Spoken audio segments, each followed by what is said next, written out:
and this is going to be another rendition, another episode, another installment of how I became an atheist.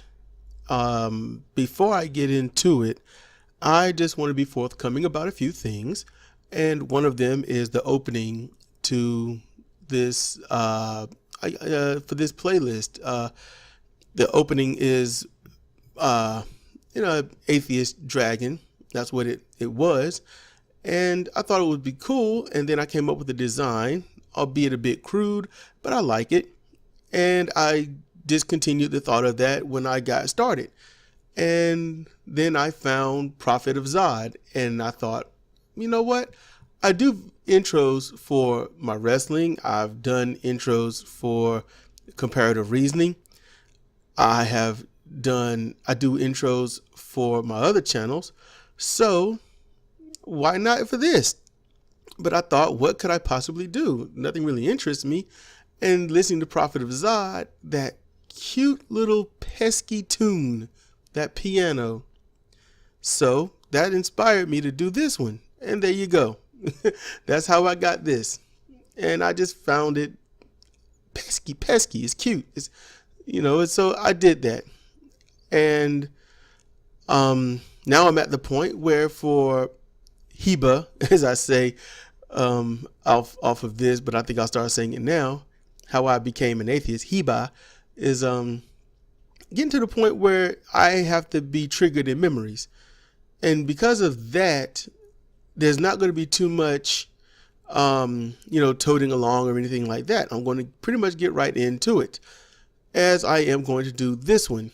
Now, this one is titled H.I.V. This one was triggered by a Medium post, actually. And I listened to it and I thought, I remember this day.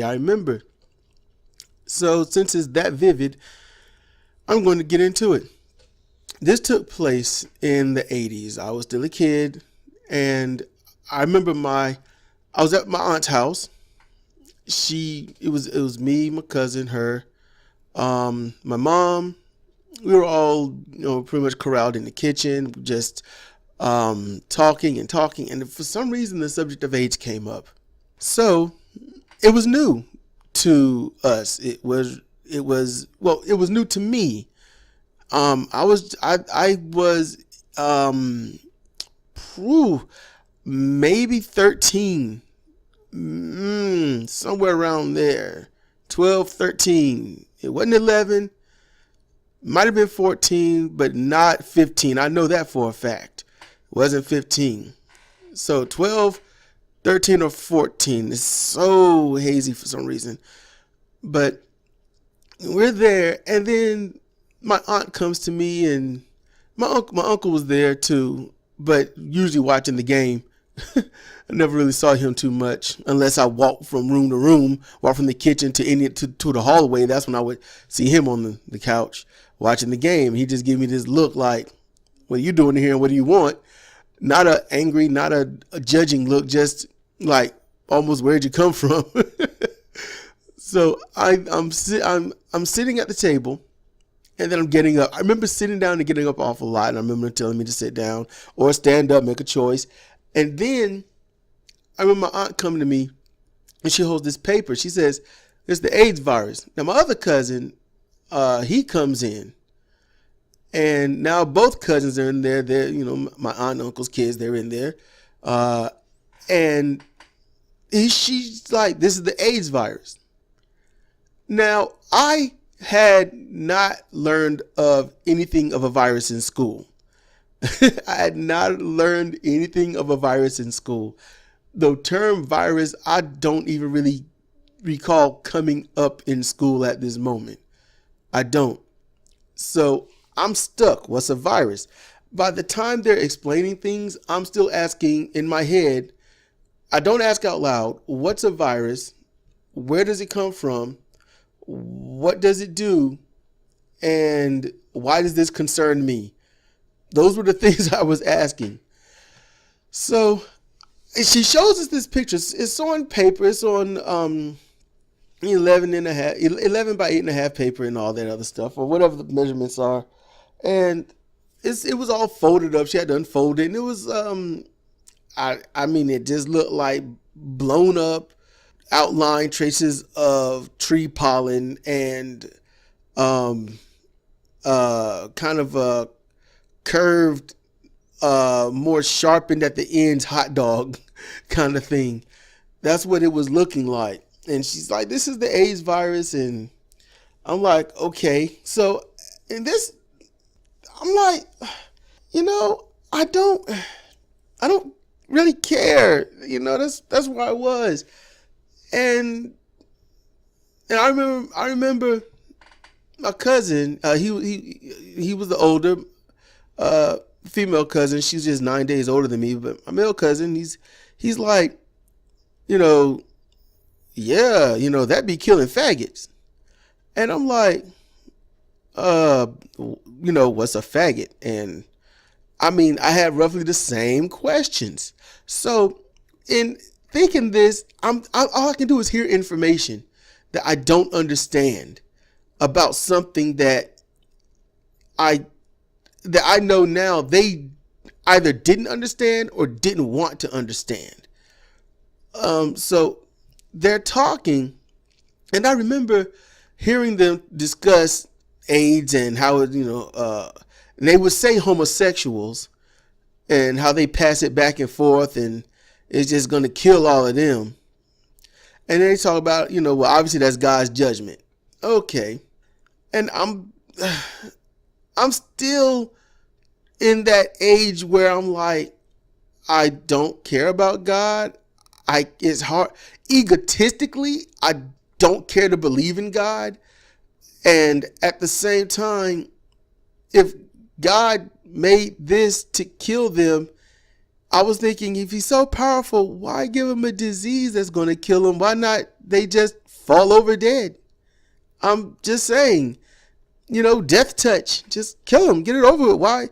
Why give him a virus, whatever that is? So that's when that first came up. Over the course of a few months, I started hearing it on TV, primarily in the mornings. Now, when this took place, this was during the summer. So there was really nothing. But as time went on and school rolls around, and which was soon at that time, like in just a couple of weeks, I'm hearing it on the TV, primarily Channel 11 or Channel 5 in the mornings. We getting me up for school was horrible because I hated school that much. So sometimes I would stay and hear more of the news than I guess I should have. So in the news, they're talking about the AIDS virus spreading among homosexuals and blacks. That's who the AIDS virus spread among, homosexuals and blacks. Whites seem to be very okay and safe from the AIDS virus. Now, the only whites that weren't were the very few misfortunate whites that happened to get around gay people that either hugged them in solidarity of friendship or happenstancely drank after them or shared food with someone who is gay. And all gay people had the virus back then, all of them. 100% of gay people had the virus. So there was no, once you got HIV, there was no transition to AIDS. It was HIV, AIDS, same thing. That's what we were taught on TV, the news, by adults, by people who can and do research. That's what we were taught. And they even espoused there that this is God's wrath and that if you want to save yourself, you need to stay away from homosexuals. Okay, problem. I was like, how the hell do I know what a homosexual look like? I could be a homosexual. How do I know if I am or am not? What is the classification? I don't really understand. So, and I'm just hearing God does this to kill the homosexuals and save us all. That's what I kept hearing. And I'm thinking, why isn't the AIDS virus as big as the thing I saw on paper so I can stay away from it? In today's day, by the time you're 10 or 11, you know what a virus is. You know that they're tiny and stuff. So I've already started teaching my daughter about this. I'm teaching my daughter, look, a virus you can't see. It's too tiny to see. And I go over things like that and how you get sick and all these different ways and stuff. I go over that. I don't want her to be as lost and as ignorant and manipulated as I was, or as the mass majority of us growing up.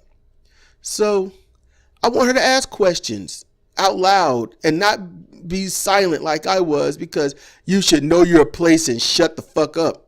That kind of thing, So, no, none of my parents or family members ever said anything like that to me.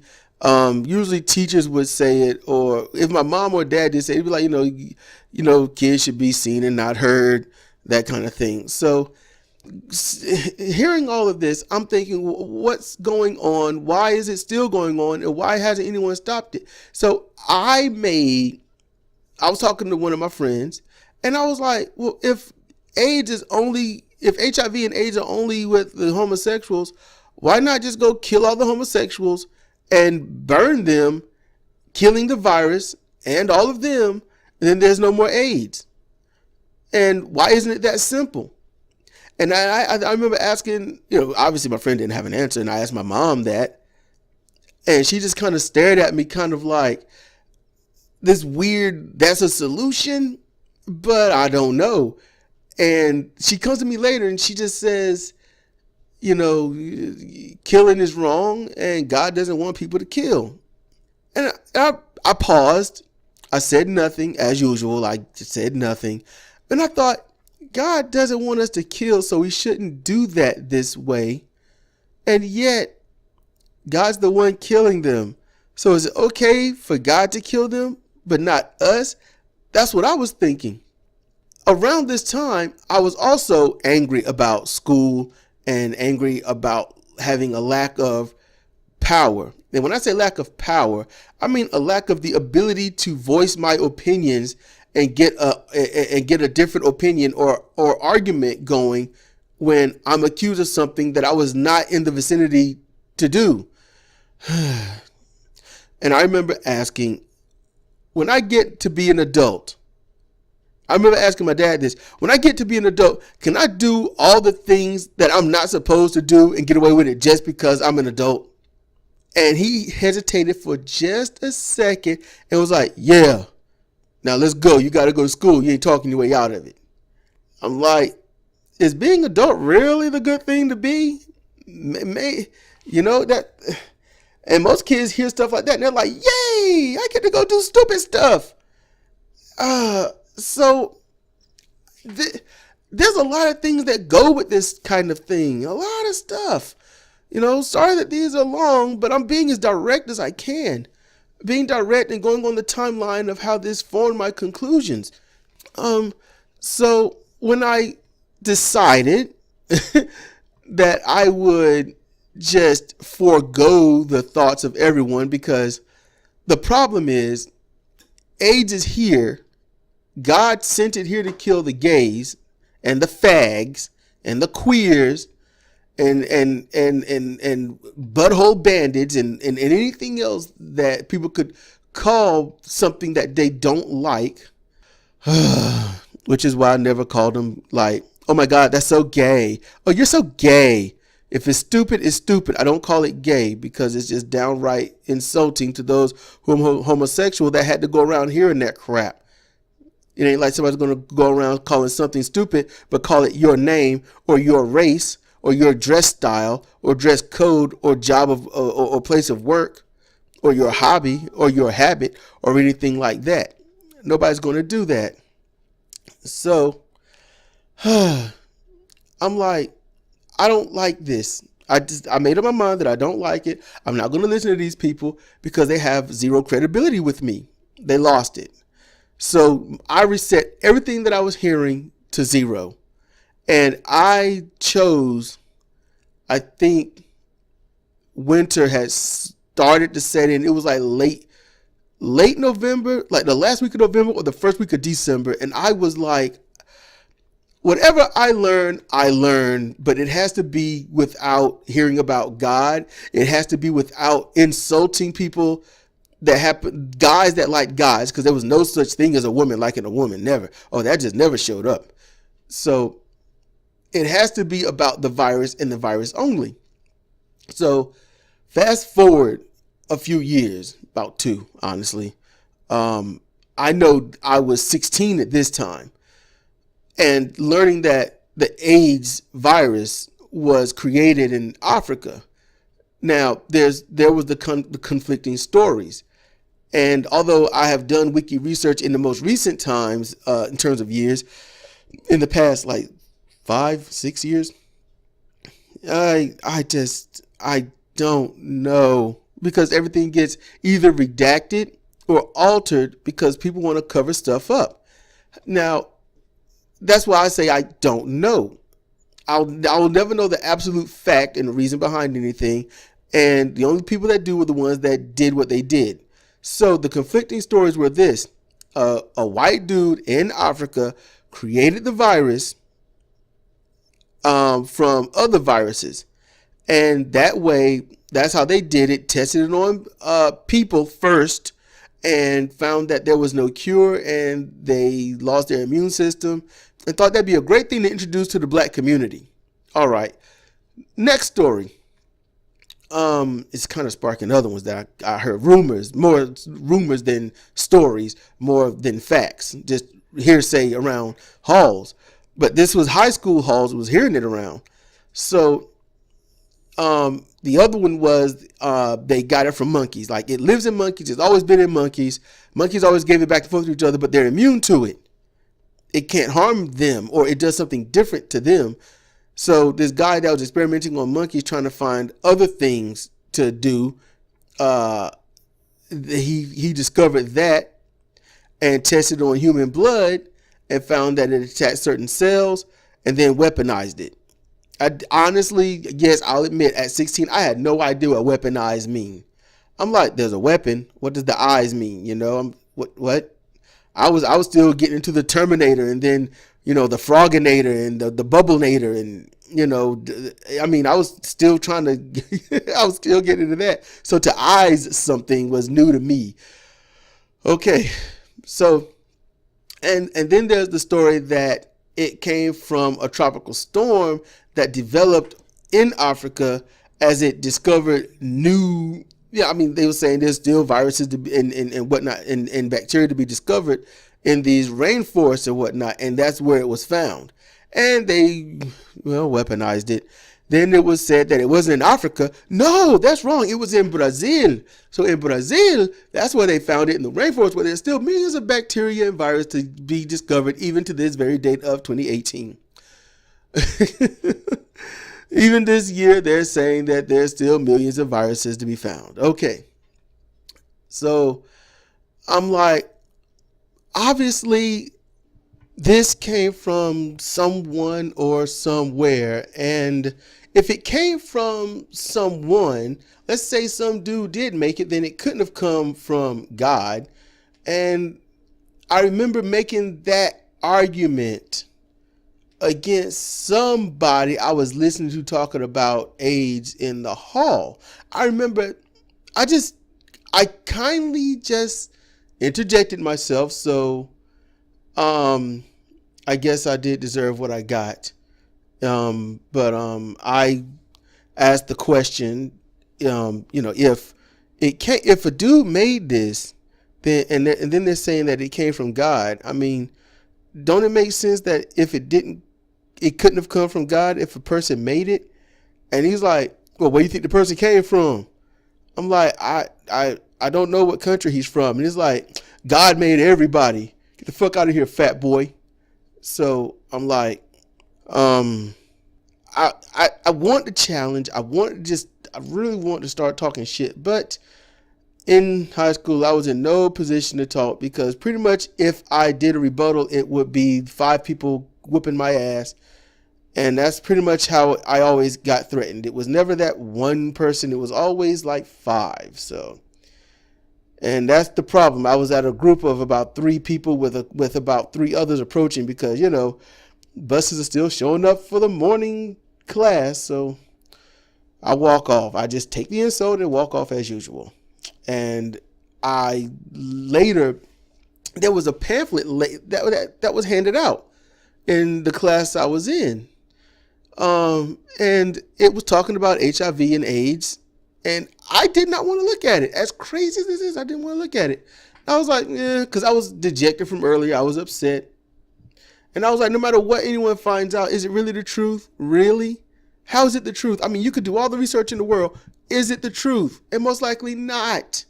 I was not happy.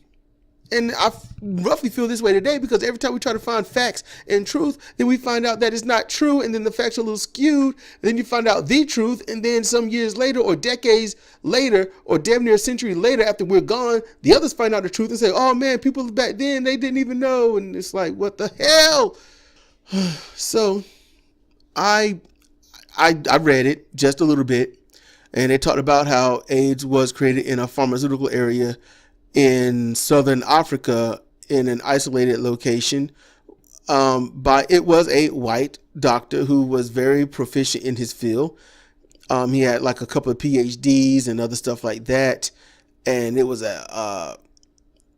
extracted from monkeys, a certain type of monkey, but no one really knew what kind. Now at the time, it said that the person was not going to unveil it and that they were pretty much elderly anyway. And then there was another report later saying that he wasn't elderly. He was in his roughly late-ish 40s to early-ish 50s area. So yeah, the facts are still getting changed.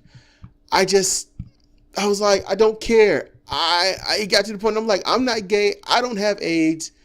But they will still spread. You can get it from kissing, touching, drinking after someone, eating after somebody. And you can get it if you sit on the same toilet that they sat on. So all around the country, not just, you'd stop seeing it in possible movies or whatnot. No, you are hearing it ad nauseum, how this one gay person got beat up, another got killed, another got a homosexual male got raped by a straight male to prove a point and then was killed. Just saying. What the hell? So that was happening and it wouldn't go away. And it stopped at some point. People started debunking, look, you can't get it from kissing because it's not, one, they were saying it wasn't in the saliva. Then they were saying that it was. And then you get to hear God put it in the saliva, so shut up. And I'm like, you can't just say that. And you know what? That don't make any sense. And then this new information started coming out, not when I was 16, but 17. This is right before I started actually getting a girlfriend, like an actual girlfriend trying to have. And to me, I never wanted a girlfriend. I wanted a wife, and that was since I was 10. You know, I always had that committed heart kind of thing, even to a fault. So I was upset with hearing stuff like that. Oh, you can get it on toilet seats. You can get it, and they're debunking it. And that was great because then they started saying the same thing about herpes. You can get herpes from the toilet seat. So it went from AIDS to herpes, and God made all of it to punish homosexuals. Then God made it to punish homosexuals because he's punishing us for allowing people to be gay. So then you've got more of the rampant gay conversion therapy going on that had already been going on, had not been working. And then I asked somebody about gay conversion therapy. I asked them, is it possible that they're not converted? They just wanted the pain to stop. And they just look at me all weird. And I was like, well, I'm just saying, what if, you know, you want to be, and I was talking to this black kid, and I'm like, you black, you want to date a black girl. Just saying, if you want to, date a black girl. So let's say some white people don't want you to date a black girl. They want you to date a white girl because they're tired of black girls getting any kind of recognition. How long would they have to beat on you before you just stop wanting a black girl, or at least say that you don't want a black girl? And he comes up with the prideful thing, goes, man, they can't beat me enough for that. And I'm thinking everybody's got a beating limit. Everybody has a beating limit. If they didn't, then parents wouldn't believe whoopings worked. So I'm like, everybody's got a limit. Everybody's got something you can push and to that limit and break it and break them in the process. So I figured he's full of shit. So not just because he didn't agree, it's how he didn't agree. That's the problem. If he was like, nah, I don't think I could change. I mean, it's a lot of love. If they gonna whoop me, it would take a lot. I mean, can I fight back? Something. No, it was just, no, ain't enough. I mean, just so sure, so confident. And then seeing gay people in school, and I'm not the most. I tried to be social, and I get pushed away a lot. So, yeah, I'm not exactly smart on how to approach someone with differences. And I have my heart's in the right place, but my words are so stupid. I admit it then. I mean, immediately I admitted it then. I'm going to give you the conversation verbatim, leaving out person's name because there's no need to bring his name up. But he was very, very flamboyant looking, but he wasn't. I mean, think about RuPaul. That's about where this person was. So I simply asked a question, and I made sure there was no one around. And I asked it kind of low, and I was like, why are you gay? He goes, why are you fat? And walk off. And I'm thinking, I guess I earned that. Okay, so, and then I thought about, I think I was in 5th period, and this part, do I regret it? No, but it was my thought process. I thought, well, he pretty much gave me his answer. So I asked you, why are you gay? And said, why are you fat? Okay, I'm fat at the time. I don't know. You know why? Because I was at the time always, like, in a sense, exercising. I mean, I played basketball on average 10 to 12 hours every other day. I was doing 250 sit-ups like once to sometimes twice a day. I was able to run a mile in 10.3 minutes and got that down to about 6.78 minutes. So, and I was just fat.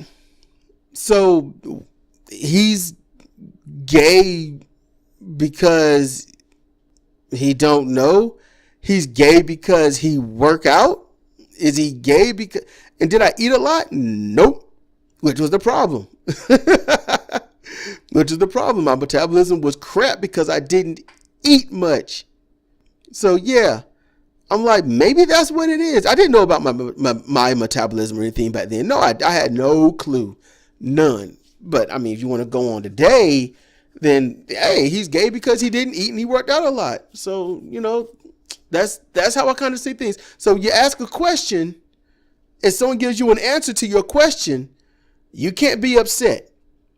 Why would I go out and just kill somebody? That doesn't make any sense. Well, you probably killed him because you just didn't like people like that, and you grew up with a very poor grandmother and a very poor aunt that abused you all the time. They say, you're making that up. You asked me the question. I really don't know, so I had to give you something. That's kind of how I would go with somebody on that situation. But seeing as how homosexuals are just born that way, I came to the conclusion that people are born, and however they grow up is not influenced in terms of sexuality, is not influenced by environment, is not influenced because all these people who are gay grew up around straight people. That's all they heard, straight talk.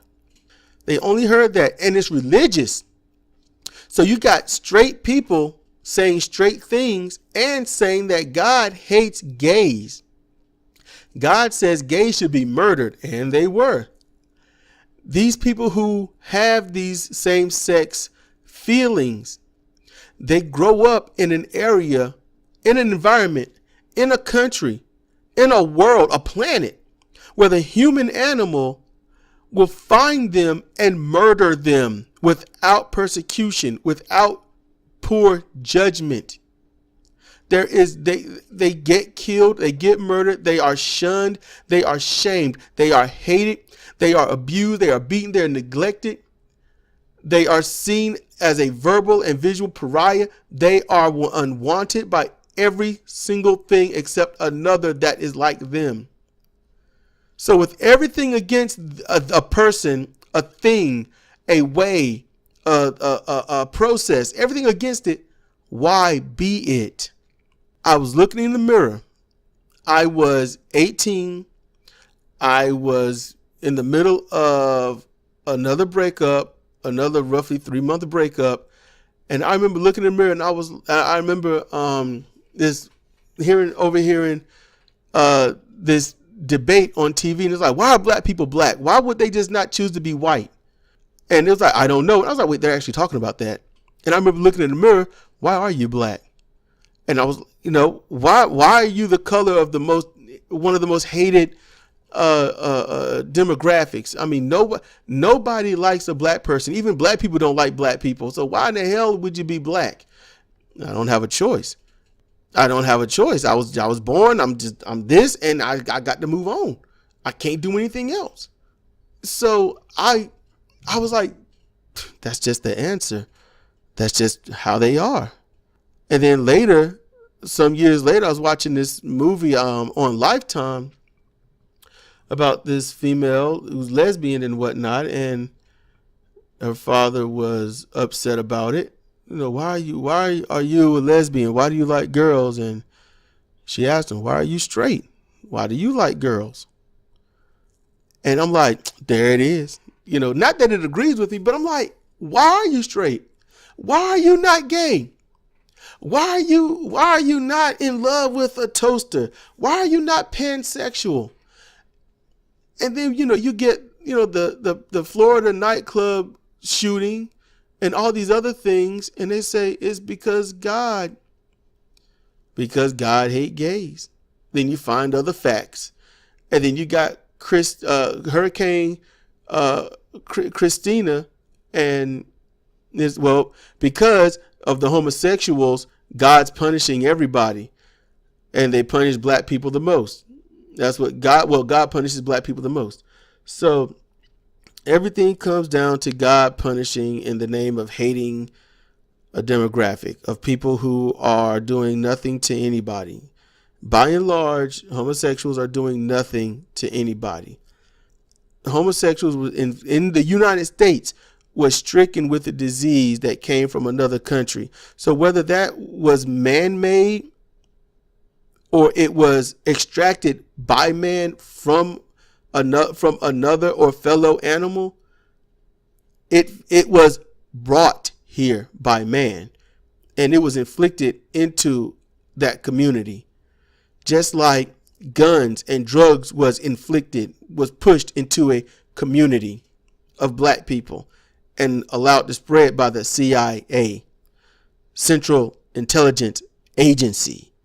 So whether you want to believe God did this, or you want to believe that homosexual is wrong, despite everything in its power to stop it, and it's here, and they find homosexuals in animals and in other animals, even some insects. They find homosexuality in lots of things. It's not that the wires are crossed. It's just that everybody else wants to demonize something they don't understand or they don't like. And that's the truth. That's the only truth. And that's one reason why I'm an atheist, because when you can imbuke something that no one knows or understands and control that all powerful thing and dictate what it feels, how it feels, and why it's doing what it's doing, then that to me expresses why something can't be all powerful. Because if I'm all powerful, nobody's going to tell me what I do and why I do it. I would have the obligation to tell you what's going on and why it's going on, because I would speak for myself. If I was all powerful, I would speak for me. This is Cedric for How I Became an Atheist. Thank you for listening.